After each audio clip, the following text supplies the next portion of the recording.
America का, United nation का जो चार्टर है वो इसकी सीधे सीधे खिलाफत करता है। डोनाल्ड ट्रंप की अपनी पार्टी के सीनेटर्स, अपनी पार्टी के सांसद इसे अवैध युद्ध कह रहे हैं, अमेरिका की जनता के साथ गद्दारी कह रहे हैं। जब तक संसद में पारित नहीं हुआ था एक्शन ऑफ वॉर, तब तक आप उसमें शामिल नहीं हो सकते। ये अमेरिका से आवाज उठ रही है।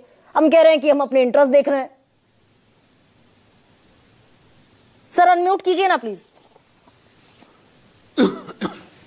गरिमा जी शुक्रिया। वैसे तो हमारे बड़े डिप्लोमेट्स बैठे हुए हैं, अचल जी भी बैठे हुए हैं, त्रिपाठी जी भी बैठे हुए हैं। नहीं, वो पॉलिटिक्स पर नहीं बात करेंगे ना सर। जी जी नहीं, मुद्दा क्या है? मुद्दा है कि जो हम डिप्लोमेसी की बात करते हैं, डिप्लोमेसी में सबसे इंपॉर्टेंट चीज क्या है? Nation first.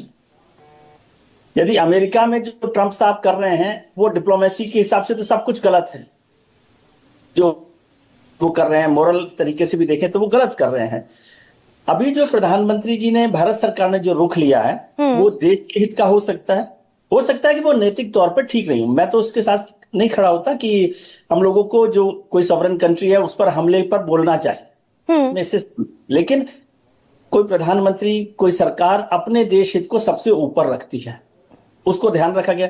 और यदि इस पूरे डेवलपमेंट को देखें तो पहली बार ऐसा देख रहा हूं कि 70-80 साल भाई अटल बिहारी वाजपेयी खुलकर कहते रहे इजराइल ने जो जमीन हड़पी है फिलिस्तीन की वो इजराइल को वापस करनी पड़ेगी। अटल बिहारी वाजपेयी कह सकते हैं, अगर इजराइल के खिलाफ खुलकर स्टेटमेंट दे सकते हैं, यहां हमारा कौन सा हित सध रहा है चुप रहकर? गरिमा जी वही मैं कह रहा हूं कि मैं तो ये देख रहा हूं कि वो करेक्ट कर सकते हैं वो लोग कि पिछले 70-80 साल में ये पहला मौका है कि भारत ने ये स्टैंड बहुत साफ तरीके से लिया कि वो ईरान के साथ नहीं इजराइल के साथ खड़ा हुआ है।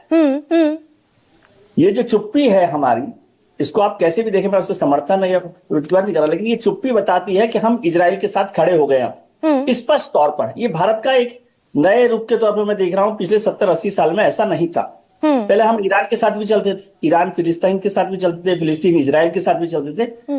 इजराइल की यात्रा, उसके बाद युद्ध, और उसके बाद खामनेई की मौत पर, और खामनेई की मौत से भी ज्यादा ईरान के हमले पर भारत सरकार का नहीं बोलना, ये मुझे लगता है कि ये रुख है, एक बदलाव है विदेश नीति में कि हम इजराइल के साथ खड़े। हमने प्रेफर किया है ईरान और इजराइल में से। पर सर हम तो बुद्ध के देश है ना भाई, ये आज का मसला तो है नहीं, ये तो सेंचुरीज का मसला है। और ये हम बुद्ध का देश अपने आप को क्लेम करते हैं, हम शांति के पक्षधर हैं। मैं यही कह रहा हूं आपसे कि मैं इससे सहमत हूं कि कोई भी सॉवरेन कंट्री पर हमला हो तो भारत जैसे मजबूत देश को, और जो बुद्ध का देश अपने को कहता है, कुछ कहना चाहिए। लेकिन डिप्लोमेसी में बहुत बार ऐसा होता है कि जैसा अभी आरपी सिंह भी जिक्र कर रहे हैं कि इतने सारे देशों ने कोई बात नहीं की, वो देश जो मुस्लिम देश हैं वो भी नहीं खड़े हुए, क्योंकि सबको सबसे पहले अपना नेशनल इंटरेस्ट लगता है। अब हमें इस पर बहस करनी चाहिए कि क्या ये नेशनल इंटरेस्ट में है कि नहीं है।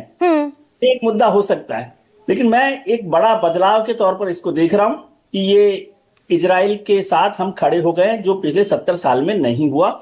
और सरकार को देखना है कि सरकार क्या इसी स्थिति में चलना चाहती है और क्या। और ये बात ध्यान रखिए कि सॉवरेन कंट्री के हमले पर यदि आप खड़े नहीं हैं, तो आज तो सब जगह चलती है। वेनेजुएला के वक्त बहुत सारे लोग नहीं खड़े हुए थे। सर इसमें थोड़ा सा फर्क समझाइए ना भाई, इसमें थोड़ा सा फर्क समझाइए। अगर अमेरिका की धरती पर भाई इराक में भी तो अमेरिका ने यही किया ना कि विनाशक हथियार हैं और सद्दाम हुसैन को तख्ता पलट कर दिया, और फिर वापस बेइज्जत होकर अमेरिका को बाहर आना पड़ा इराक से। तो अफगानिस्तान में भी हुआ। अफगानिस्तान में हुआ। सर अगर डॉक्टर मनमोहन सिंह उस वक्त अमेरिका की गलती बता सकते हैं कि USA made a mistake, Atal Bihari Vajpayee बता सकते हैं कि इजराइल इस तरह की हरकत नहीं कर सकता, तो दरअसल हमें चुप रहकर कौन सा हित सधता हुआ दिखाई दे रहा है? इसी को डिकोड कर दीजिए ना।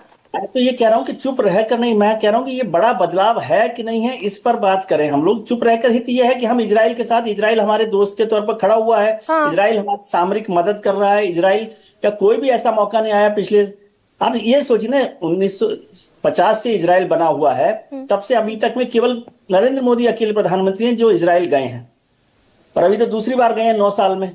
इजराइल के साथ हमारे संबंध बिल्कुल तेजी से अलग तरीके से बदले हैं। और इजराइल दरअसल हम इस तरीके से सामूहिक हत्याकांड को भी वैलिडेट करते दिख सकते हैं। ये हमारी अभी की विदेश नीति है। मैं कह रहा हूं कि ये तो बात है ही, यदि आप इसको ऐसे समझना चाहें, लेकिन आपका इंटरेस्ट किस में है? भारत सरकार ऐसा समझती है, मुझे ऐसा लगता है, आरपी सिंह साहब करेक्ट कर सकते हैं, मल्होत्रा जी कर सकते हैं, कि अभी हमारे इंटरेस्ट इजराइल के साथ जुड़े हुए हैं और हमें उनके साथ खड़े रहना है। और यदि इसको थोड़ा सा और आगे ले जाएं तो अमेरिका के साथ भी हम खड़े दिखाई दे रहे हैं। वो क्या कर रहे हैं, गलत सही, ये तो सर सारी दुनिया अमेरिका तो देखती तब भी 2008 में भी आर्थिक शक्ति था ही ना। है। हाँ, हम 2000 में वापस इसी सवाल पर आपसे एक क्लैरिटी चाहती हूं। भाई अमेरिका तब भी आर्थिक महाशक्ति था, आज भी आर्थिक महाशक्ति। अगर यही कह दीजिए कि भाई जिसकी लाठी उसकी भैंस, तब भारत के पास ये ताकत थी, आज भारत के पास ये ताकत नहीं है कहने की। बिल्कुल ताकत है, भारत के पास ताकत है, लेकिन अब मौजूदा सरकार ये समझती है कि हम, डिप्लोमेसी में बहुत बार होता है, जैसे सब लोग जानते हैं, कि हाँ। कोई नो नहीं होता, क्लियर कट नो नहीं बोलते।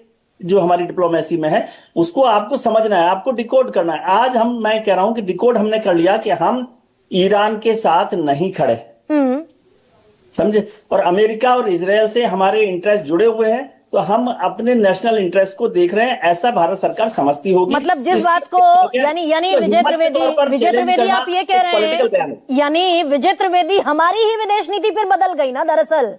भाई हाँ, देश ये के प्रधानमंत्री मोदी ने तेहरान में ये कहा था ना, India and Iran are not new friends, our दोस्ती इज एज ओल्ड मैं एज तो समझता सेंचुरीज। हूं, आज का जो कदम है उससे मुझे लगता है कि वो ईरान के साथ नहीं खड़े, इजराइल के साथ खड़े। वो का मतलब हम लोग नहीं खड़े। अच्छा, हम कोई अलग से दरअसल नहीं है। इजराइल के साथ जाकर खड़े हो गए हैं, और वो जो ईरान से हमारा सेंचुरीज का रिश्ता है, हमने उसको दरअसल बुलडोज कर दिया, ये कह रहे हैं आप?